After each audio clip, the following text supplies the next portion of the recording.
Assalamualaikum warahmatullahi wabarakatuh. Halo teman-teman semua, perkenalkan kami dari kelompok 5 yang beranggotakan Nisrina Kutrotuaini dan Salsabila Fazira. Kami dari kelas ESD semester 5 Pendidikan Guru Sekolah Dasar Universitas Muhammadiyah Jakarta. Karena di materi sebelumnya, kelompok 4 sudah membahas tentang fungsi-fungsi manajemen kelas. Hari ini kita akan membahas tentang pendekatan dalam pengelolaan kelas. Nah, sebelum masuk ke materinya, aku mau tanya nih, apa yang kalian ketahui tentang pendekatan dalam pengelolaan kelas? Pendekatan dalam pengelolaan kelas adalah pendekatan secara bahasa dapat diartikan sebagai proses atau cara perbuatan mendekati. Sehingga pendekatan dalam manajemen kelas dapat diartikan sebagai cara pandang seorang guru dalam kegiatan pengelolaan kelas, atau dapat diperjelaskan suatu proses menciptakan suasana emosional dan hubungan sosial yang positif dalam kelas. Adanya hubungan baik antara guru dengan siswa. Tujuan pendekatan pengelolaan kelas. Yang pertama adalah mewujudkan situasi dan kondisi kelas yang baik. Kedua adalah menghilangkan berbagai hambatan. Ketiga, menyediakan serta mengatur fasilitas. Dan keempat adalah membina dan membimbing peserta didik sesuai dengan latar belakangnya. Di dalam pendekatan pengelolaan kelas terdapat 9 macam pendekatan. Yang pertama adalah pendekatan otoriter. Yang kedua adalah pendekatan ancaman. Yang ketiga adalah pendekatan permisif. Keempat adalah pendekatan resep.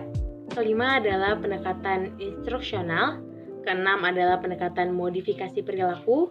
Ketujuh adalah pendekatan sosio-emosional.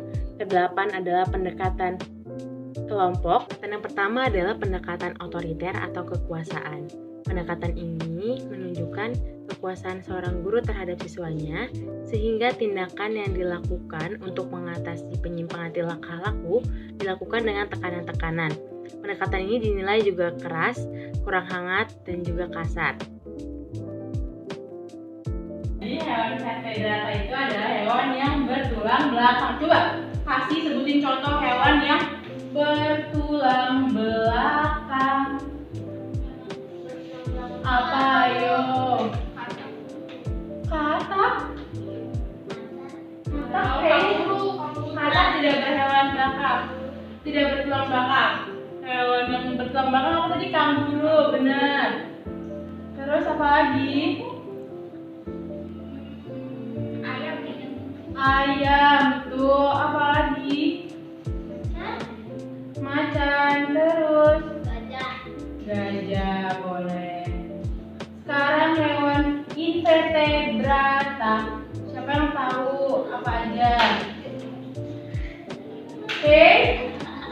Ibu lagi menjelaskan. Ayo fokus dulu ya. Selanjutnya oh gitu, iya ya. Sekarang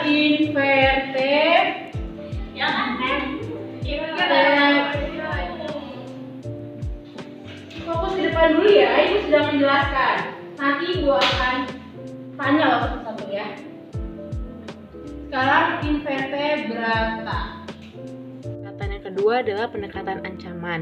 Pendekatan ini dilakukan dengan memberikan hukuman atau ancaman. Ancaman diperbolehkan asal dalam taraf yang wajar, agar tidak semakin represif dan juga melukai perasaan. Kalau masih saja berisik, duduk di depannya, kerjakan depan dulu. Bisa diam dulu. Ya sudah, kerjakan. Pendekatan ketiga adalah pendekatan permisif atau kebebasan.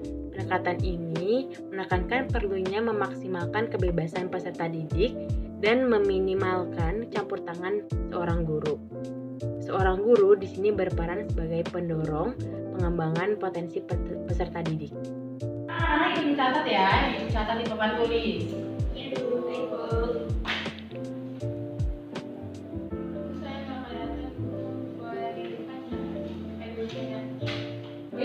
Boleh Feby di depan ya, tapi jangan melihat teman yang lain ya.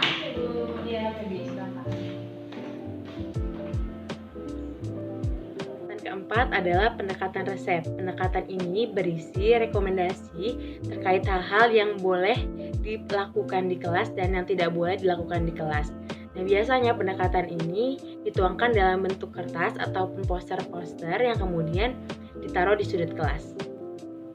Jadi anak-anak, di kelas itu kita akan menerapkan peraturan yang harus ditaati oleh anak-anak semua.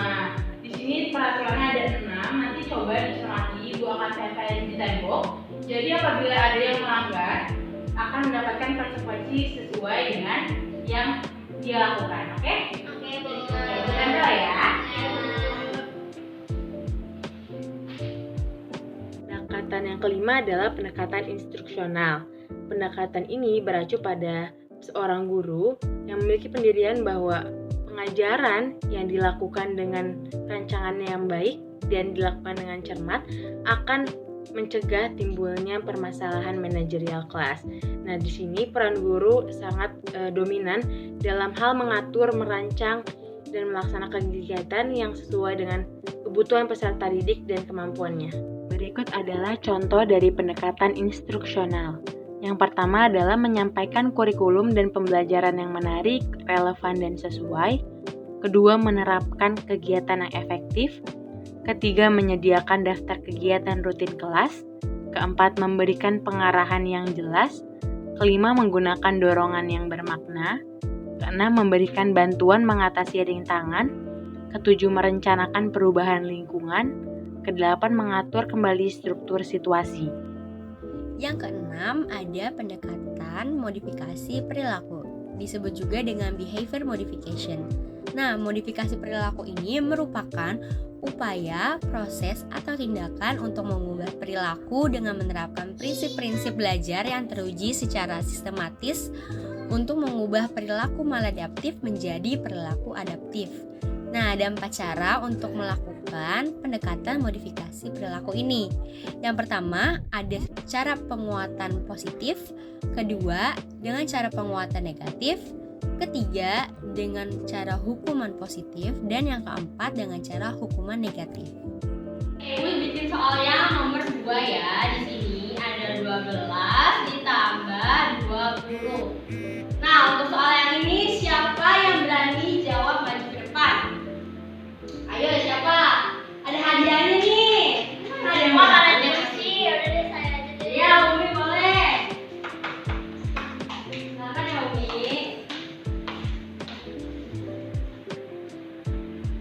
Ya.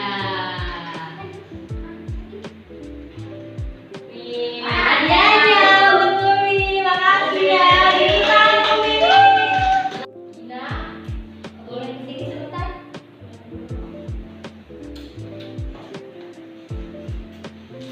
Karena kemarin kamu melakukan kesalahan, menggaduh kelas, membuat bising-bising kelas dengan cara mengebrak meja. Nah, sekarang kan ibu lihat kamu menjadi lebih baik dan sudah berubah. Nah, jadi hukuman ibu yang kamu melakukan piket selama 2 hari berturut-turut, ibu tarik lagi ya. Dan sudah tidak ada hukumannya. Makasih banyak. Iya, sama-sama. Jangan diulangi lagi ya, Gina. Ayo anak-anak dikerjain ya, ada 3 soal yang tadi ibu udah jelasin tadi. Gina, kenapa lo ngerjain? Dari tadi ibu lihat kamu main gadget terus. Disimpan ya sekarang? Iya. Disimpan yuk di tasnya ya.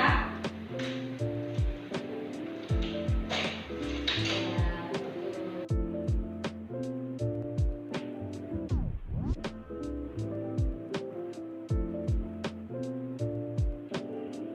Anak-anak dikerjakan dulu ya, soalnya ada 3 soal. Gina, ayo dikerjain soalnya ibu perhatiin dari tadi main kaset terus ya. Nih ya, ibu lihat dulu ya. Nanti pulang sekolah baru boleh diambil. Sekarang ibu simpen dulu sampai jam pelajaran habis. Ya Gina? Iya Bu. Yang ketujuh, ada pendekatan sosio-emosional. Pendekatan ini dibangun atas dasar bahwa pembelajaran yang efektif tergantung hubungan yang positif antara sesama peserta didik maupun guru dengan peserta didik. Nah, bahwa proses belajar mengajar yang baik didasari oleh adanya hubungan interpersonal yang baik antara siswa, guru, dan atau siswa ke siswa dan guru menduduki posisi penting baik terbentuknya iklim sosioemosional yang baik. Berikut adalah contoh pendekatan sosioemosional. Yang pertama, guru bersikap hangat dalam membina sikap persahabatan dengan semua siswa, menghargai siswa dan menerima siswa dengan berbagai keterbatasannya. Yang kedua, guru bersikap adil kepada para siswa. Yang ketiga, guru memberikan kebebasan siswa dalam berkreativitas. Dan yang keempat, keterbukaan guru dan siswa. Yang kedelapan, ada pendekatan kelompok. Pendekatan kelompok adalah sebuah pendekatan yang didasarkan pada pandangan bahwa pada setiap peserta didik terdapat perbedaan-perbedaan dan persamaan-persamaan yang antara satu dan lainnya. Pendekatan kelompok ini merupakan salah satu pendekatan untuk mengatasi permasalahan yang terjadi dalam kelompok.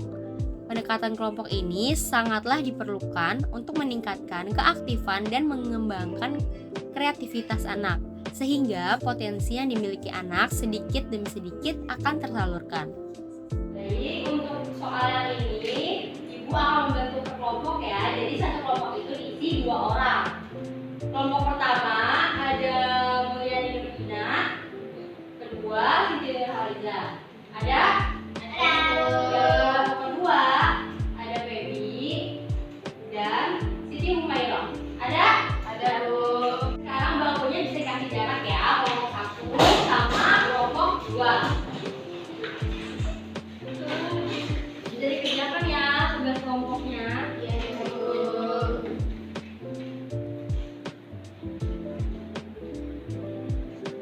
Kelompok 2 apa ada kesulitan, kendala? Ada aman. Kelompok pertama apa ada kesulitan?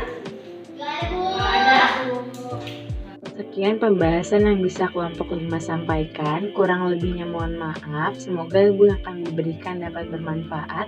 Wassalamualaikum warahmatullahi wabarakatuh.